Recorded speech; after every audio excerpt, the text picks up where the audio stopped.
দেখাই নিজৰ ৰূপ প্ৰত্যক্ষে আচন্ত ই আগত মোৰ কিমান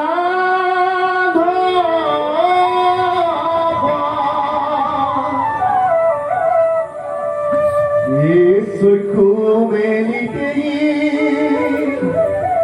ও কৃষ্ণৰ ৰূপ ভাবিলা নিষ্কাম মন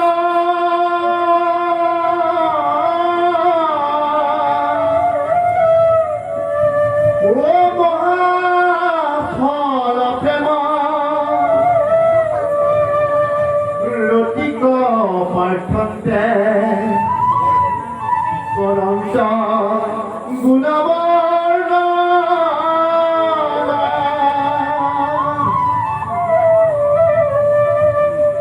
আমি ভীষ্মৰ মুখ্যত ক'বলৈ যাম, কিন্তু তাৰে আগতে অকণমান কথা এটা কৈ নল'লে ভুল হ'ব বুলি ভাবিছোঁ। কিয়নো জানে সমস্ত যুৱক যুৱতীসকলে ভাগৱতৰ কথা শুনিব লাগে, শিশুসকলে ভাগৱতৰ কথা শুনিব লাগে। ধৰিও কুমাৰৰ কালে ভাগৱত ধৰ্ম, ইয়াৰ পৰা কি হয়?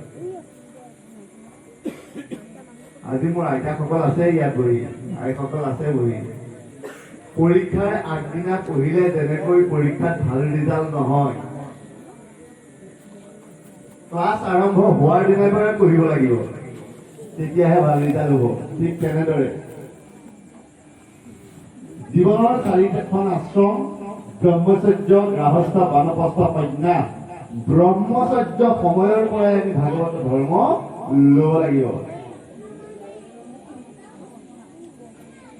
আজি ইয়াত উপস্থিত থকা কণ কণ শিশুসকল, যুৱক যুৱতীসকলক উদ্দেশ্যিহে মই আজি প্ৰথম কথাখিনি কওঁ, হয়নে কথাটো? যদি শিশু সমস্তই, যদি যুৱক সমস্তই ভাগৱত ধৰ্ম ল'লে, তেতিয়াহ'লে বাপাই সমস্ত আপোনালোকে চিন্তা কৰিব নালাগে, ঘৰত কন্দন নালাগে। অলপ আগতে আমাৰ উপৰোক্ত বক্তা সুদূৰ মঙলদৈৰ পৰা অহা বাপজনাই ক'লে যে কি কাৰণত খৰং ল'ব লাগে, বিয়া পাতিবৰ কাৰণে নহয়। পানীয়ে জানো কেতিয়াবা পিয়াহ গুচাই? নদীখনৰ জানো পানীখিনিয়ে নদীখনত পিয়াহ গুচাব পাৰে? গছে কেতিয়াবা ফল ভক্ষণ কৰে নেকি? গাইজনীয়ে কেতিয়াবা নিজৰ দুগ্ধপান কৰে নেকি? নকৰে। ঠিক তেনেকৈ মনুষ্য জনমটো ভোগৰ কাৰণে নহয়। ইদম তে গোপীনাথ বাল গোপালম সদা মেম মনসা বিরস্তম কিম অনিয়ম। ইদম তে গোপীনাথ বাল গোপালম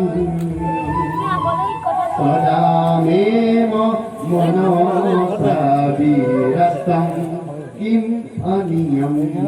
ঈশ্বৰৰ ৰূপটোক সদায় হৃদয়ত ধৰিব লাগিব, কৰত মানে আশ্ৰয় ল'ব লাগিব।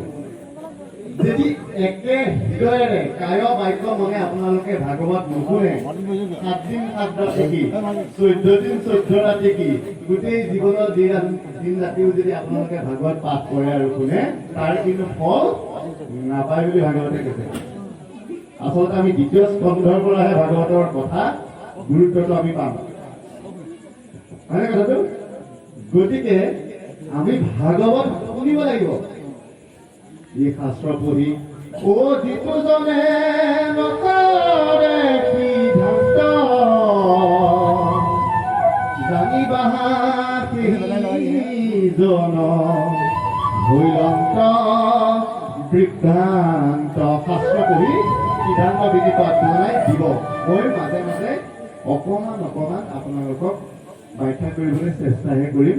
আমাৰ শাস্ত্ৰৰ তত্ত্বখিনি বিধি পাঠনাই কৰি যাম। মই পাঠনাই আগবঢ়াইছোঁ।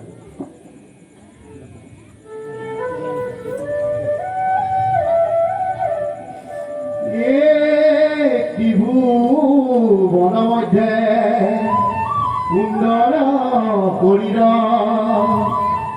ই নীলত মালৰ মন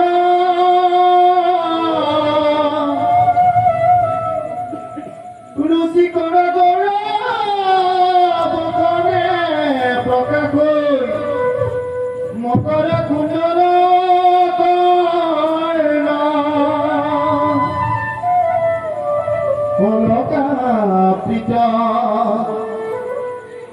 মুখ পংকজক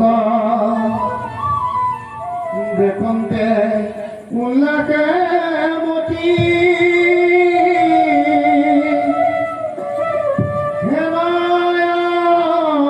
ঈশ্বৰ বিজয় খকিত থাকুক নিষ্কামৰ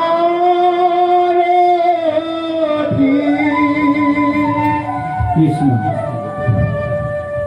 আপোনালোকে এটা কথা উপলব্ধি কৰিব আমাৰ বাপজনাই অতি সুন্দৰকৈ বাস্তৱিক দৃষ্টিভংগী আৰু ল'ব লগা ব্যৱহাৰিক জীৱনৰ কৰ্তব্য আৰু দায়িত্ব সম্পৰ্কে ভাগৱতৰ আধাৰত সুন্দৰকৈ বিশ্লেষণ কৰি আছে আৰু কৰি যাব থকা সময়খিনিলৈকে আমি মাত্ৰ পদৰ মাজত কোৱা কথাখিনি অকণমান চুই গৈছোঁ।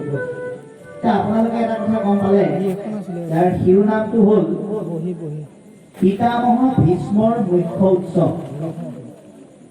এতিয়া মুখ্য উৎসৱ মানে আমি যদি সাধাৰণ দৃষ্টিৰে চাওঁ, ভীষ্ম কলৈ গৈ আছে?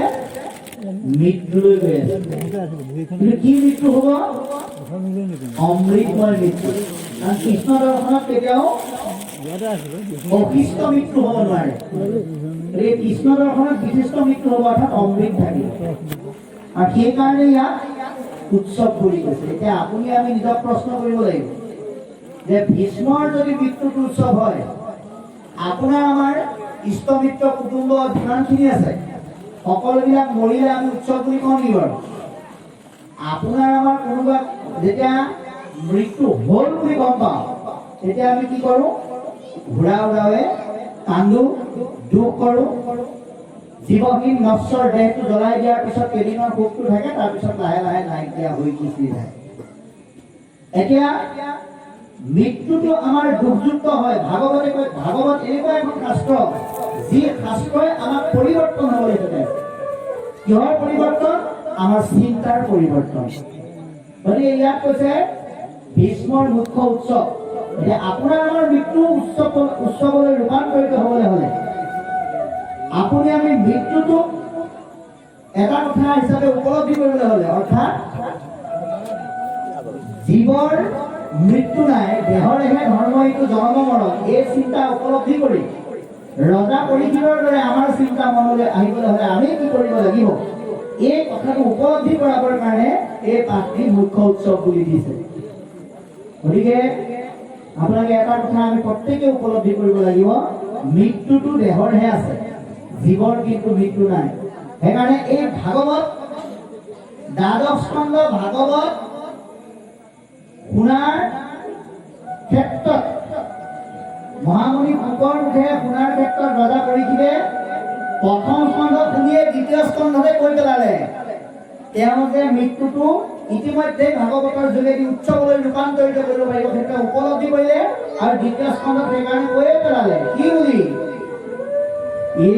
ৰামে ধন্য মুনিবৰ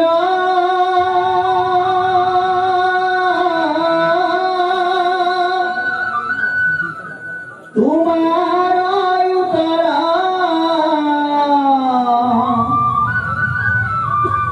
সাক্ষাতে পাইলো প্ৰমাণ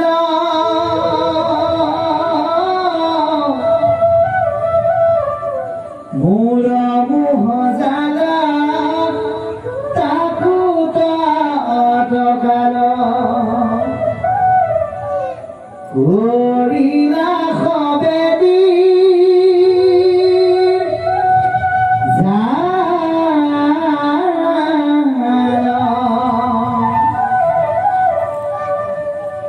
কোনে ক'লে?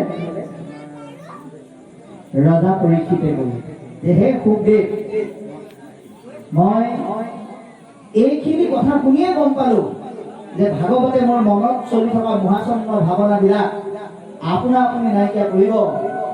মোৰ এই থকাৰ অনুপযুক্ত ঘৰটো ভাঙি মোক এটা নতুন সভা প্ৰদান কৰাব। এইখিনি মই আপোনাৰ শ্ৰীমুখেৰে শুনা বৰ্তমান সময়লৈকে শুনা কথাখিনিৰ যোগেদি মই উপলব্ধি কৰিব পাৰিছোঁ। এতিয়া ভীষ্মৰ দৰে মৃত্যুক উৎসৱলৈ ৰূপান্তৰিত কৰিবলৈ হ'লে সাক্ষাতে চকু মেলি কৃষ্ণক দেখাৰ দৰে আপুনি আমি হৃদয়ৰ মাজত ভগৱন্তক মৃত্যুৰ সময়ত দৰ্শন কৰিবলৈ হ'লে আমিও আমাৰ মনৰ পৰা কিছুমান ভাৱনা নাইকিয়া কৰিব লাগিব। কিন্তু পাঠে উল্লেখ কৰিছে এতিয়া ভীষ্মই চকু মেলি কৃষ্ণক দেখি কৃষ্ণৰ সন্মুখত কৃষ্ণৰ গুণগান বৰ্ণনা কৰি তেওঁ ভৱিষ্যত সন্তানসকলক কৃষ্ণক চিনাকি কৰি দিবলৈ সমৰ্থ হৈছে।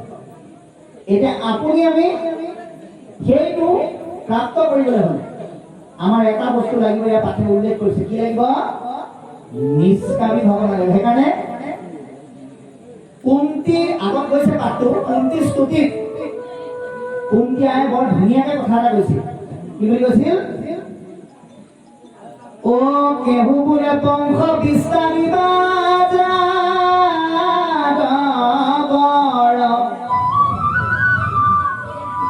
এ কেহু বোলে কীৰ্তি বহাইবা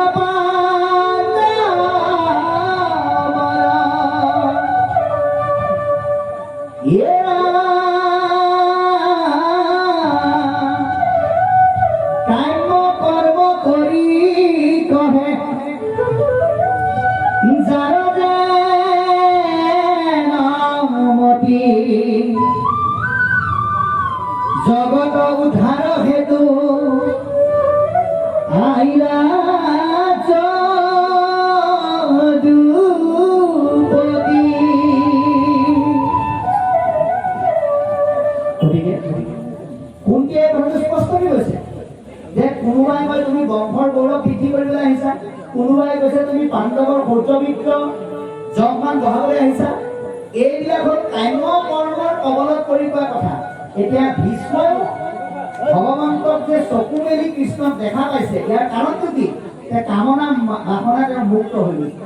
গতিকে আজি আমি ভীষ্মৰ দৰে কৃষ্ণক দৰ্শন কৰিবলৈ হ'লে কুন্তিৰ দৰে উপলব্ধি আহিবলৈ হ'লে আমাৰ মনৰ পৰা কামনা বাসনা দেহমুখী কামনা বাসনাবিলাক আমাৰ দূৰ হ'ব লাগিব।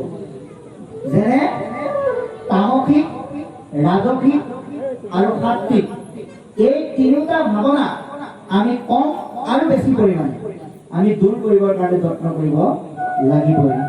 বিশেষকৈ আমাৰ মোৰ সমান বলৱান নাই, মোৰ সমান ধনী নাই, মোৰ সমান ধুনীয়া নাই, মোৰ সমান জ্ঞানী নাই। এই চাৰিটা চিন্তাই আমাক কামনা যুক্ত কৰি পেলায়। গতিকে এই কামনাযুক্ত চিন্তাৰ পৰা নিজক ৰক্ষা কৰিবলৈ হ'লে এই চাৰিটা চিন্তা পৰিহাৰ কৰিব লাগিব। বল আছে নাই, বল মোৰ নহয় তোমাৰ। যশ আছে মোৰ নহয় তোমাৰ। বিদ্যা আছে মোৰ নহয় তোমাৰ। যি চেহেৰা ধুনীয়া মোৰ নহয় তোমাৰ।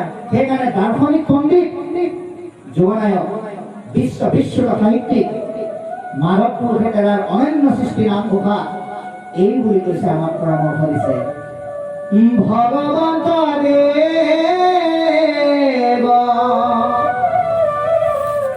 নিগদতি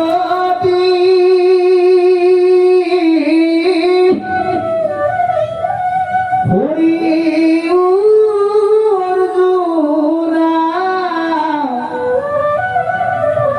এ মহামতি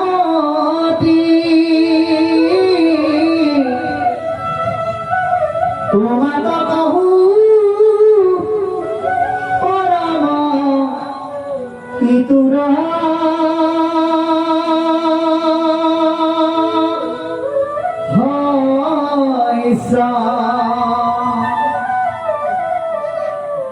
সূৰ্য বিভূতি বৰে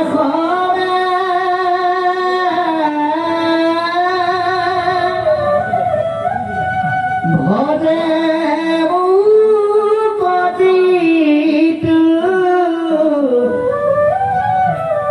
হে নৰুতমে হিউ ভৈল ময়ু ভৈ লুতাৰ